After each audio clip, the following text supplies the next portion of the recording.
வேட்புமனு தாக்கல் பண்ணிட்டு வரீங்களா? ஆமா. தோக்க போறதுக்கு எதுக்கு வேட்புமனு தாக்கல் பண்ணிக்கிட்டு?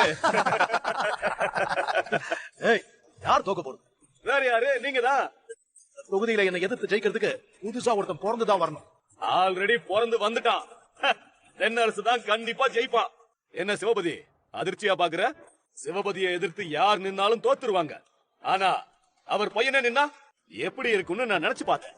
ஊருக்கு புதுசா மக்களுக்கு தெரியாத ஒரு ஆளை நிக்க வைக்கிறதுக்கு மக்களோட நல்லா பழகின ஒருத்தனை இந்த தொகுதி கேண்டிடேட்டா நிக்க வைக்கணும்னு சொல்லிதான் நான் தென்னரச செலக்ட் பண்ணேன்.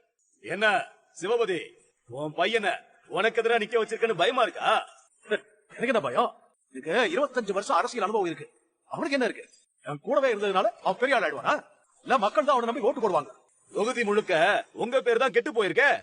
இதுக்கப்புறம் உங்களை நம்பி யார் ஓட்டு போடுவாங்க? தேர்தல் முடிஞ்சதும் உங்களுக்கே தெரியும் தொகுதி மக்கள் யாருக்கு அதிகமா ஓட்டு போட்டிருக்காங்கன்னு. மாமா, இதெல்லாம் விடுங்க. நல்ல நேரம் முடிவதுக்குள்ள வேட்பு மனுவை தாக்கல் பண்ணி. சரிப்பா சரிப்பா.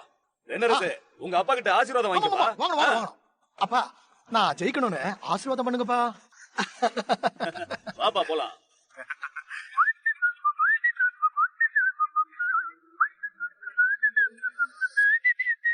இந்த ராஜா எதுக்கு தென்னரசுவ உனக்கு எதிரா நிறுத்துறான்?